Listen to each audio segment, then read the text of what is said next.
Okay. So, good evening again. So, this will be for the part 2 nung DBMS natin using bb.net and MySQL. So, last time,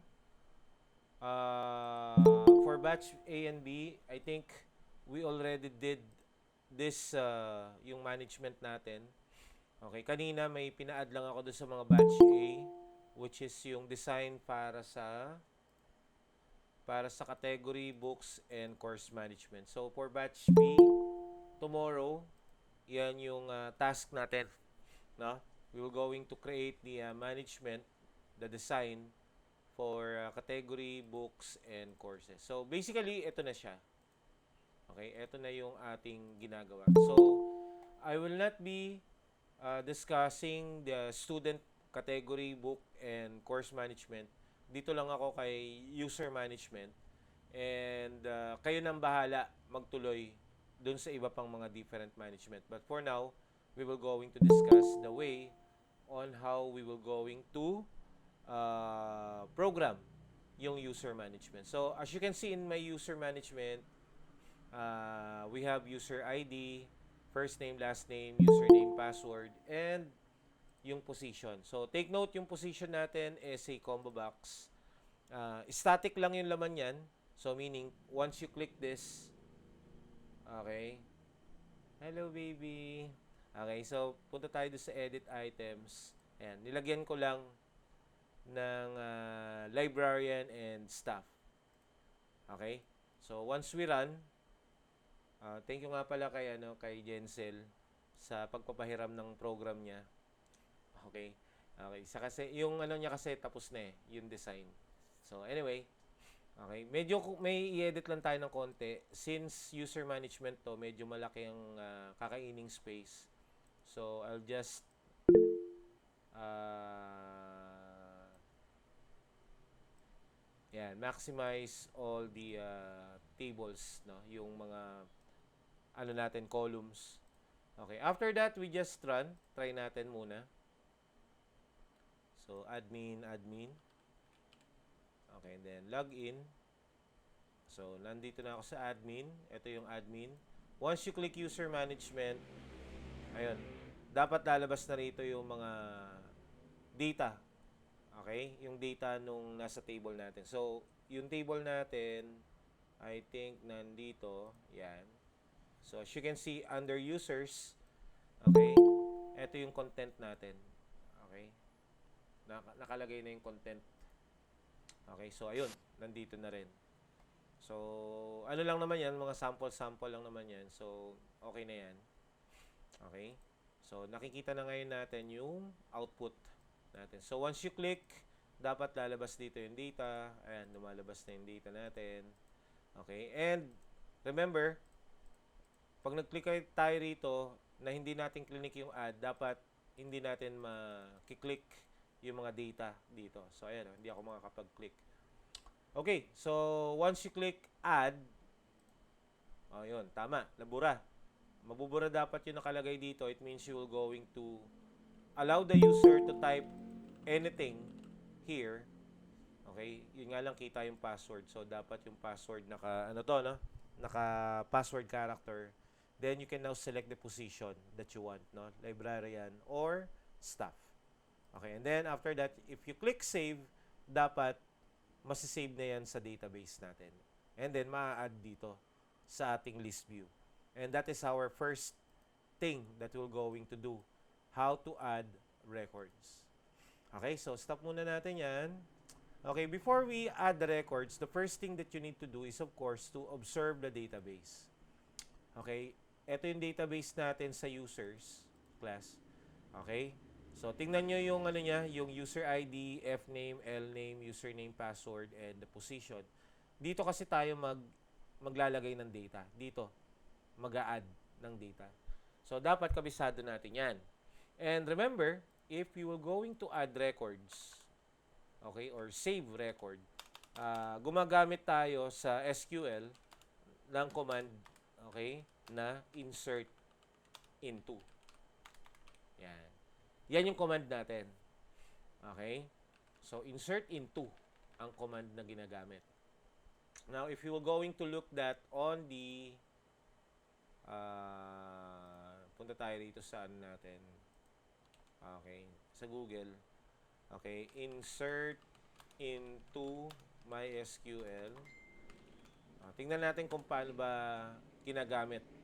So, insert into, yan, MySQL. So, ganito daw ang format ng paggamit ng insert into. So, we have insert into, pangalan ng table, columns, okay, then values, and then yung mga value na magko-correspond dun sa column.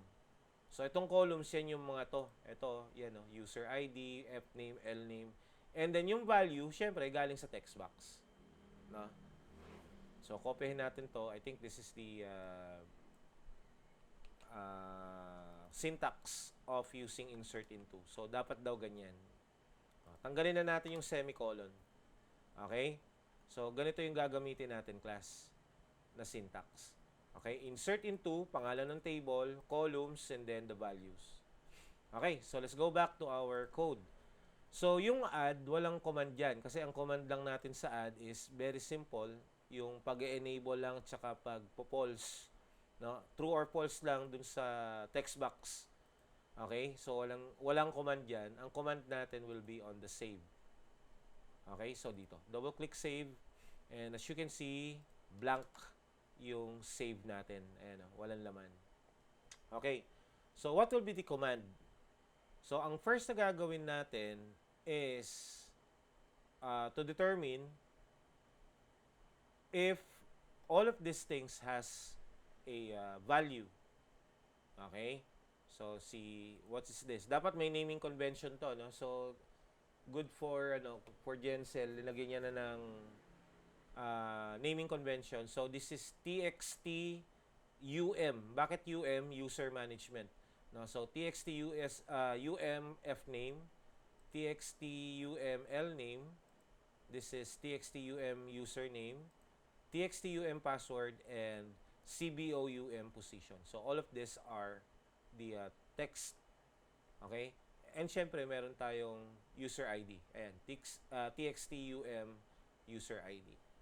So, ang una muna natin gagawin pag nagsasave tayo is to check, okay, check the text box if it has values. Yan. So, paano natin gagawin yun? So ibig sabihin, dapat may if ka. Okay? So, ang if natin will be, hindi kasama yung user ID kasi yung user ID, hindi naman tayo mag-i-input yan. Okay? Dapat naka-enabled false. Nasaan na yung enabled nito? E. Okay. E-enabled. Naka-true siya, so ipo-false na lang natin. So, para hindi siya napapalitan or na-edit. Okay, dito tayo. Start tayo dito. So, first, you need to type if txt um. Okay? So, sino yung una? We have the first name. Yan. Txt um fname. That text is not equal. Okay, paano yung not equal dito? Ganyan. Not equal to ganyan. Okay, and ano yung sunod? Txt um lname, that text is not equal to space.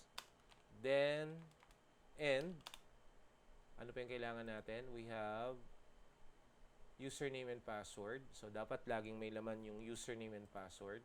And txt username, the text is not equal to ganyan.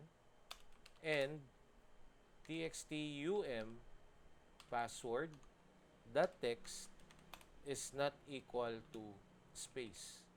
Okay? Walang space to, no? Naka-double quote lang. Ano pa ang kailangan natin? Username, password, position. Okay? And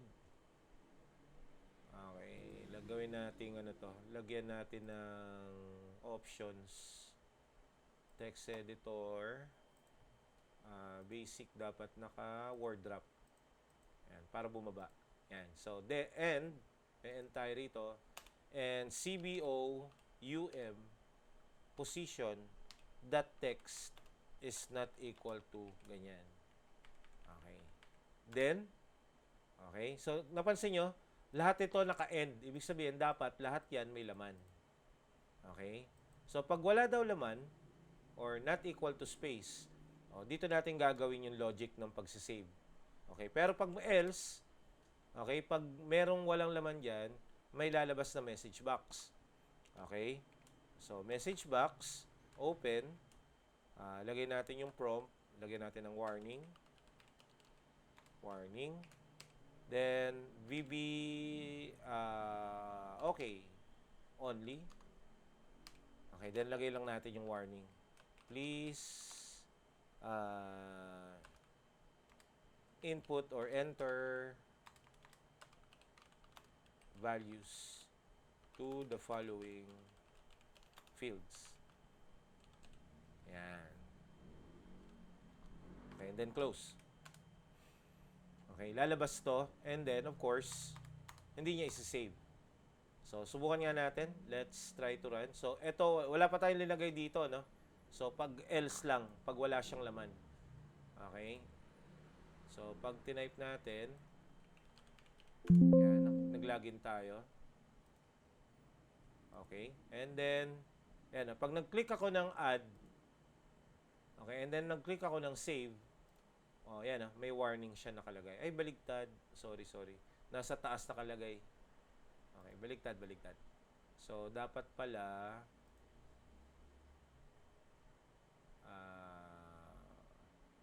ba't ganun? Warning, eto pala, baligtad. Control X, lagay natin dito. Eto pala yung message. Yan. So, let's try again.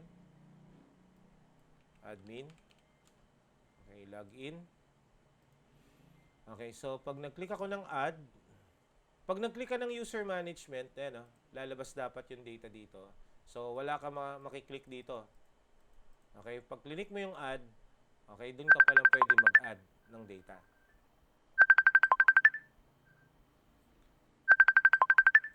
Okay? Dito ka pala mag-a-add ng data. Ngayon, once you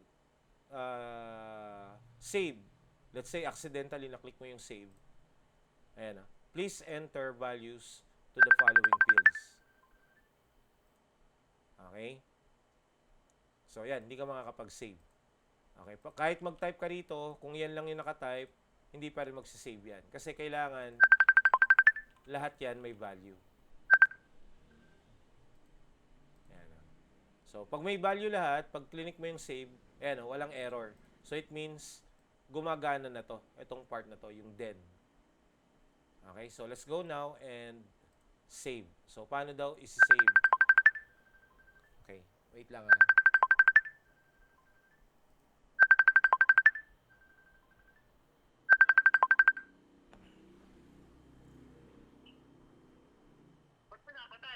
May klase ako. May klase ako.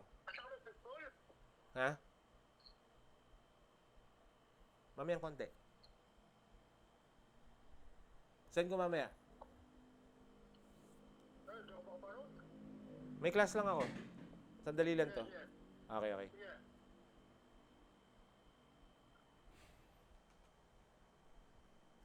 Okay, let's go back. Ay, may nagpapa-add pala. Okay. Rinig na ulit, class. Rinig na. Naririnig? Hello. Okay, good. So, let's now proceed. So, ngayon, anong command para mag-save? So, sa module, meron tayong tinatawag na, okay, stop muna natin. So, dito, meron tayong command na exec ng query. Okay? So, yan yung command na ginagamit natin para makapag-save tayo. So, based sa MySQL, ang command daw is insert into. So, dito sa loob, lagyan mo lang ng double quote. Then, you type here, insert into. Okay, and then anong pangalan ng table? So, dito, ang pangalan ng table natin, as you can see, is, anong pangalan ng table? Users. So, you type, insert into, users, okay, open and close parenthesis, values, open and close parenthesis. So, huwag niyong kakalimutan yan. Ito yung format. Ayan, no? Insert into, users, yung pangalan ng table, parenthesis, values, parenthesis. Okay? Ngayon, dito tayo sa users, no? So, dito, ilalagay mo yung column, di ba? So, according dito sa ating notes, ayan, no? Column 1, column 2. So, ibig sabihin, ito yan. Siyempre, hindi kasama yung user ID kasi ang user ID is already an auto-increment. So, mag-start tayo sa Fname. Dito, na? Kay Fname. So, Fname, Lname, username, password, position. So, type natin dito, Fname, Lname, username, password, position. Yan. Okay? And then, what will be the values? Yung values, manggagaling yan dito. Ayan, no? Fname, Lname, username, password, and positions. So, let's go back to our code.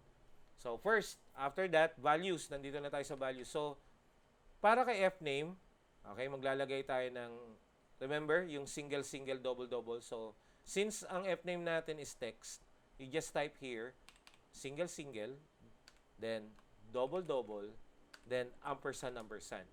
And then, paghiwalayin lang to. Yan. Okay, then you can now type txt user management fname text. Okay, so this is the first value.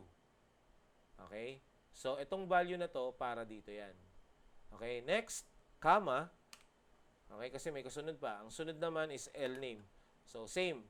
Single, then sa loob ng single, may double. Okay, and then sa loob ng double, may ampersand. Yan.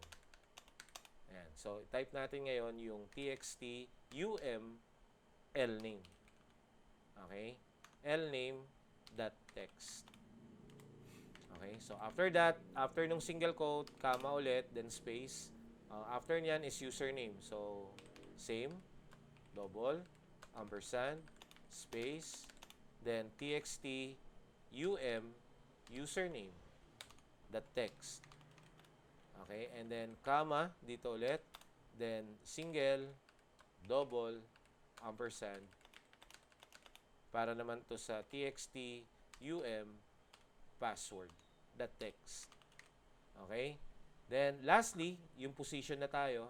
So dito, comma, then single, double, ampersand. Ayan. Ganyan lang ang paggawa. So, ang position natin is combo box. So, CBO position text. Okay. Yan. Ganito class ang ilalagay natin. Okay. And of course, after doing this, after nating mag-save, kailangan may confirmation. So, gawa kayo ng message box dito. Okay. Ilagay na lang kayo ng, halimbawa, what's this about username, no? Users. User record. New user record has been saved successfully. Yan. Okay, and then comma, VBOK para may button tayo only. VBOK only. And then, lagay natin dito, success. Yan. Yan. After this, after nung message box, kailangan kopyahin natin yung, yung list view para mag-update. So, yung list view, nandito yan kay user management. Double-click. Ayan, yung fill list view natin, kopyahin lang yan. Okay, highlight. Then, copy this. Let's go back to our program and save. And then, ilagay lang natin to sa taas ng message box. Okay? So, fill list view muna and then message box. Dito wala nang ano to, message box lang to, wala nang field list view. Okay, so after that, you save, and then let's try. Okay. So this is admin. Admin, okay, okay. Then, pag-click ko ng user management, as you can see, 1 to 6 yung value. Okay, so type ako, halimbawa, add muna tayo. Halimbawa, ito si Y. Okay, Y. And then, position is staff.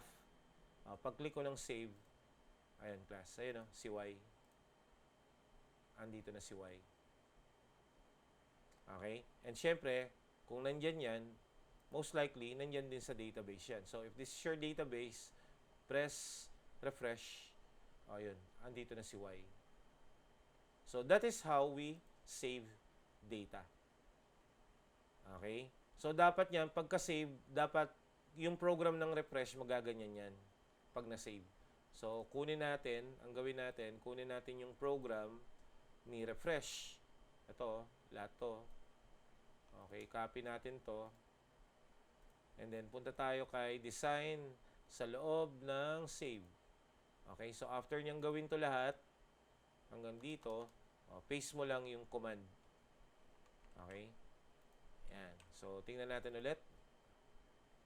Admin, admin, click OK or login. Pasok. Okay, user management, add. Pag nag-add tayo, halimbawa letter O, okay, pag check mo ng staff or ng librarian naman, librarian, save, ayun, na-save siya. Pag click ko ng OK, ayun, mawawala na ulit dito. Pwede ka ulit mag-add. Any questions? Ayan. So, successful na yung ating adding of record. So, makikita na rin yan sa database, of course. Okay? So, pag nag-refresh tayo, ayun, meron na tayong number 8. Okay? So, makikita na rin yan dun sa ating ang tawag dito sa EOP. So, yung localhost ALS. Yan. Sorry. Yan. Yan. And then, pag nag-click tayo ng admin, so, dapat makikita rito yan. Under users, ayun I have now 8. We have now 8 records all in all. So, pag nag-add pa tayo ng isa, makikita rin yan dyan. Okay? So, halimbawa, nag-add tayo ulit. Okay? Let's say siya si P. Okay. Yan. So, staff. Save. Ayun. Nandito na siya. Pagdating dito, refresh. Ayun. Number 9. Okay? Naintindihan ba, class? Any questions about the code? Okay? So, ganyan lang. Ito lang yung code natin. No? Naglagay lang tayo ng if dito to check if the values is empty. Okay? And then may else kapag may problem, ito lang yung ilalabas niya. Questions? Sir, Yes. Lester. what if pag doon po mag-encode sa AOOP, paras lang po siya Siyempre. na mag-encode din po sa kabila? Yes. Parehas lang. Parehas lang yun, siyempre. Kasi isa lang naman yung database natin eh. So, Okay po, sir. ang tinuturo ko ngayon sa inyo is yung way naman ng pagsisave kapag ang gamit mo is vb.net. Ito yung ginagamit natin. Okay? Take note vb.net. Pinakita ko lang sa inyo sa AOOP na gumagana yan. So, as you can see, they are connected to each other. So, huwag nyo muna pakialaman sa AOOP. Dito muna tayo. Okay? So, okay na tayo. Wala nang questions. So, adding of records is goods. Let's go now to the deleting of record. Dito na tayo kay deleting. So, pag deleting of records, ang ginagamit natin sa SQL, ang ginagamit natin is very simple. delete. Delete from. Yan ang ginagamit natin. Okay? So, paano yon? Paano natin gagawin yon? So, let's go back to our main.bb. So, ang next na gagawin natin is yung delete.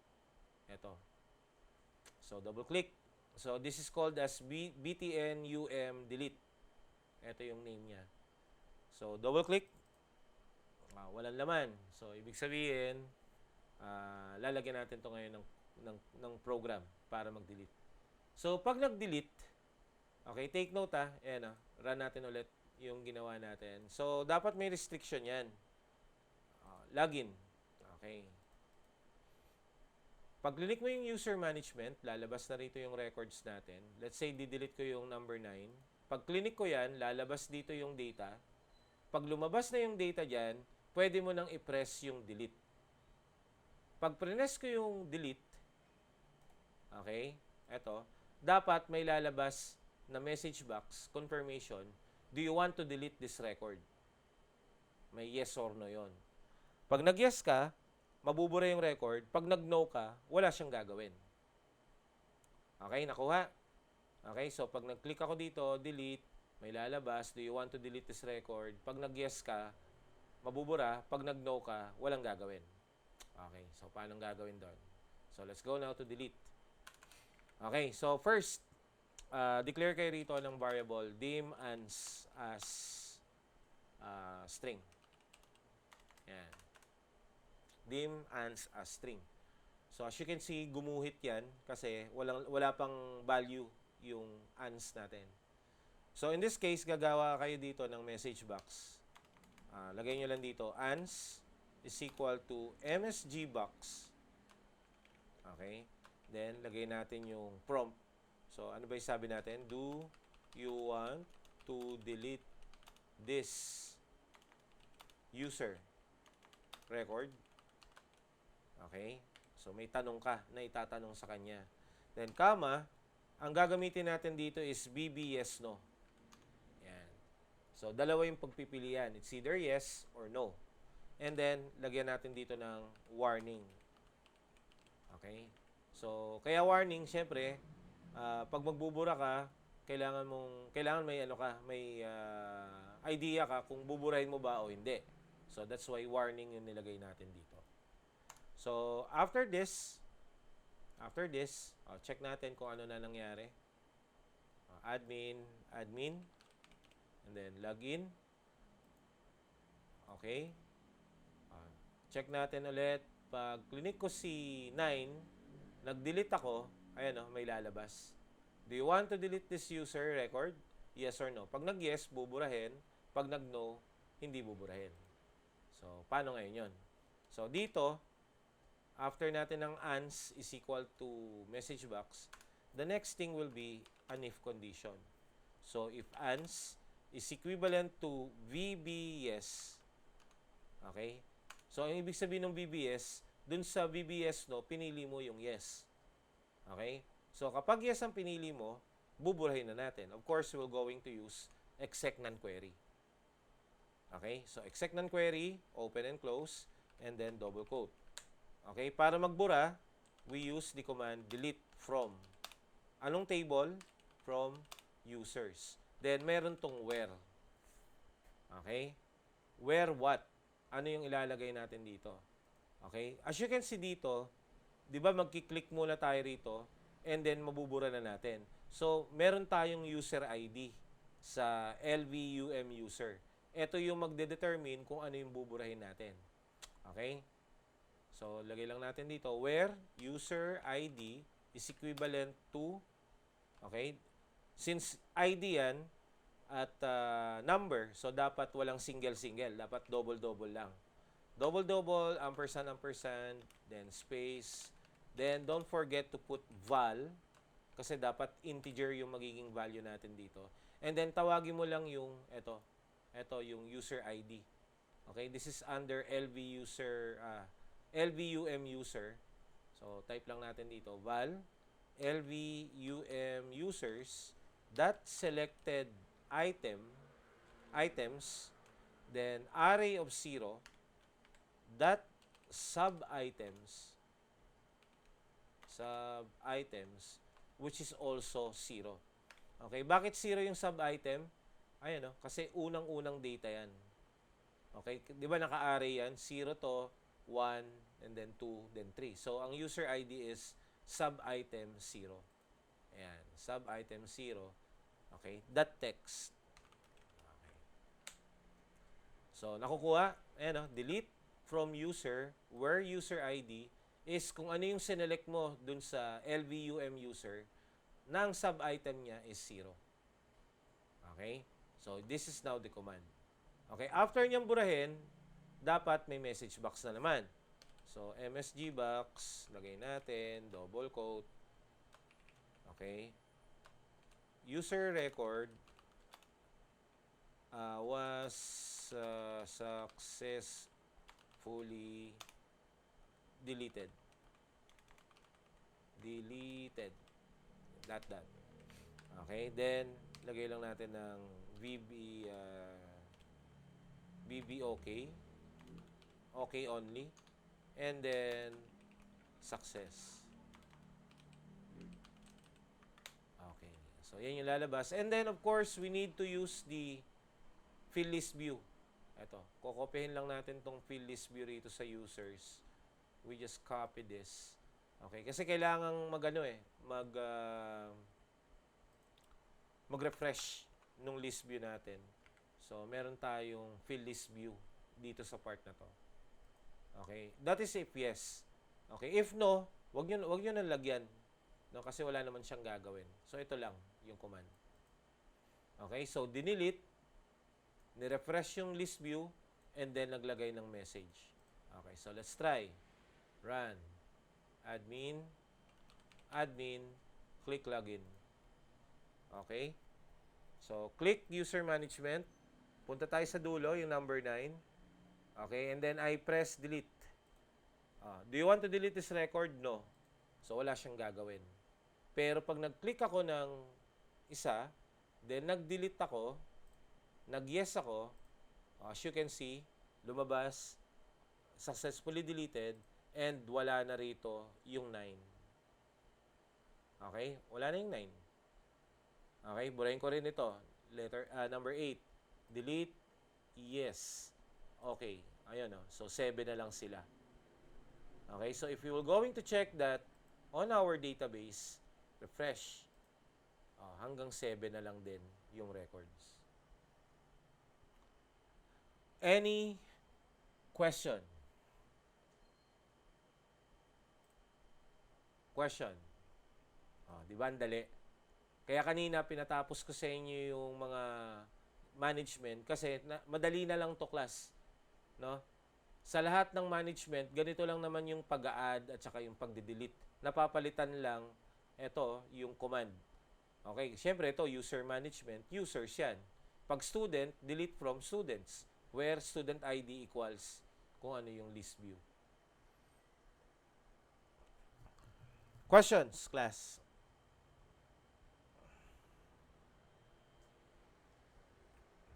Wala. Nakukuha naman.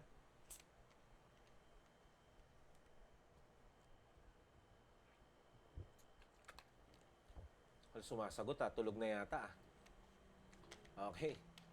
So, okay na tayo rito. Let's now proceed.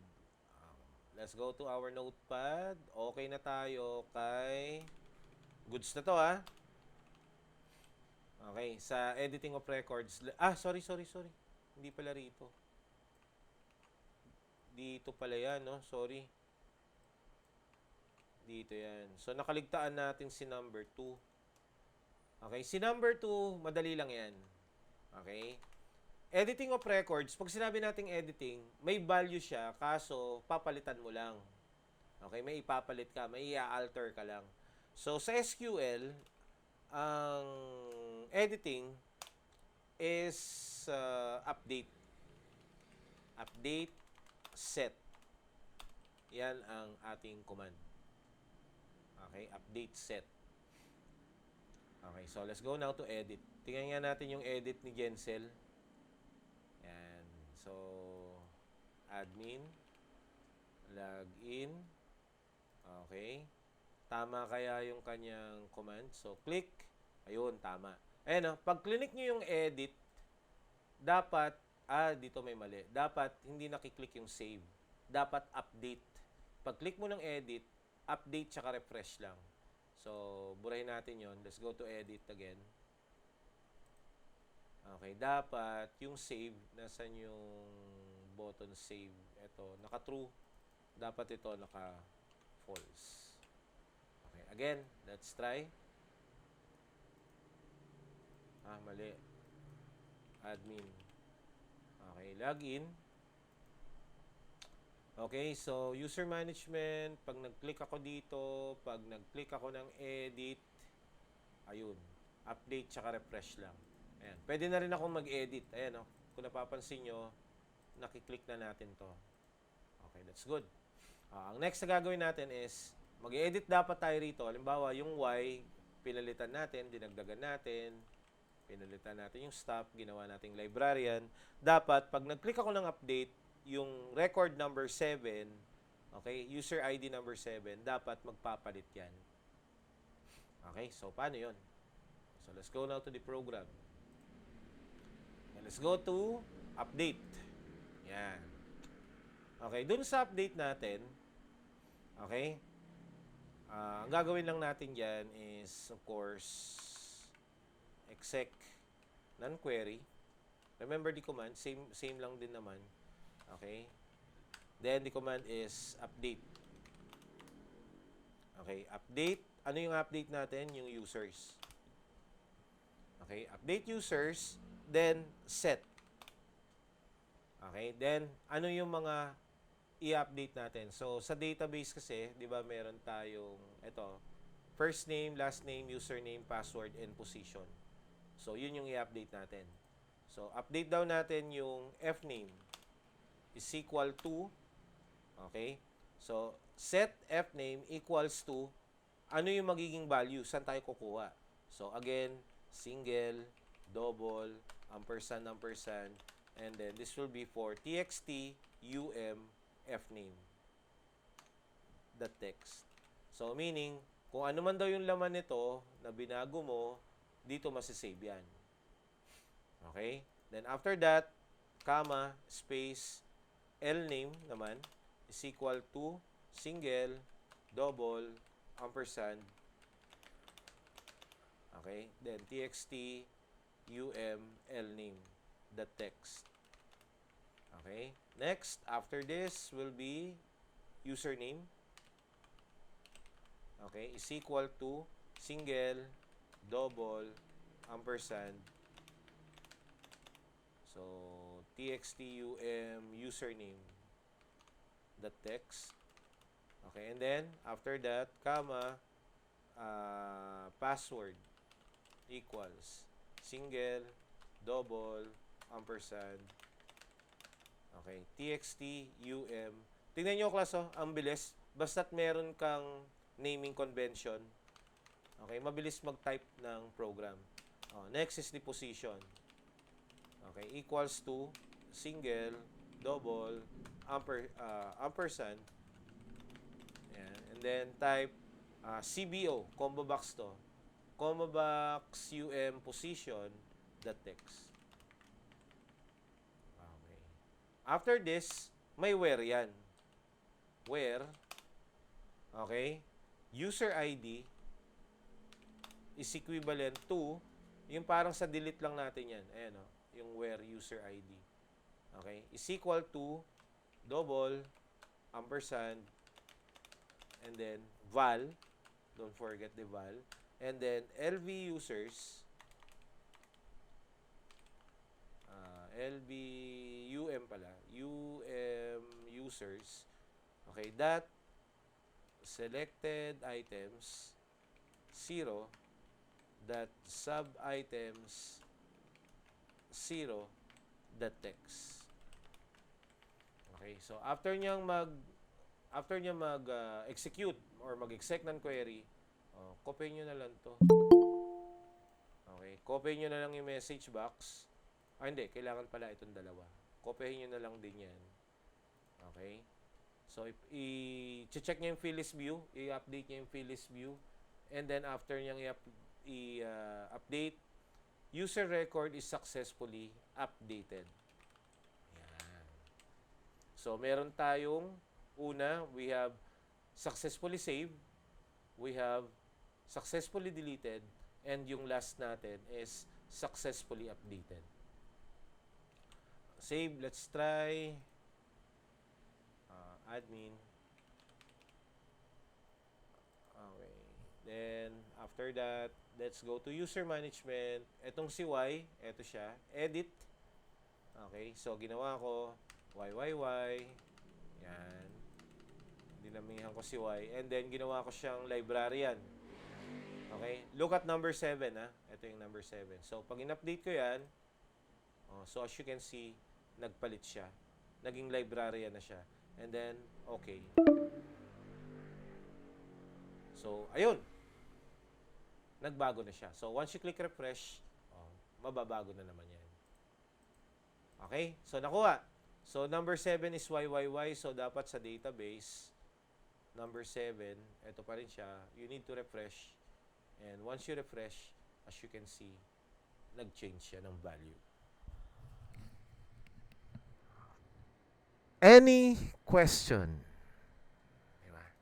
Napakadali nung ginawa natin ngayon. So, that is how we add, we delete, and we update users using VB.net. So, okay na ako sa...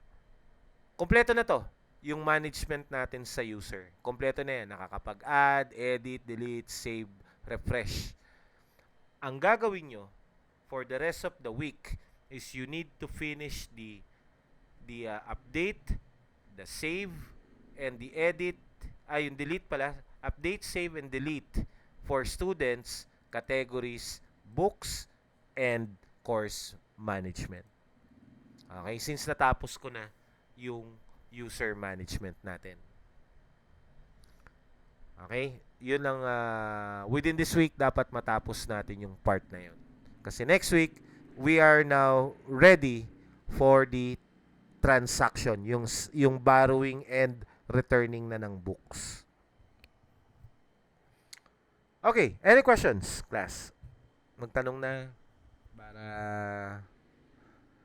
kung ano man, masasagot ko ngayon. Questions? Wala. So, kung wala, okay, this is the end of our discussion for adding, deleting, and updating records using VB.net and MySQL. So, sa mga nanood, okay, thank you for your time. At least nakita nyo kung paano gagawin. And after this record, pwede nyo nang gawin, no, yung ating mga program na kailangan nating i-check next meeting. Okay, so once again, thank you very much for attending our class. If you have any other questions, ask na lang po tayo sa GC. Okay?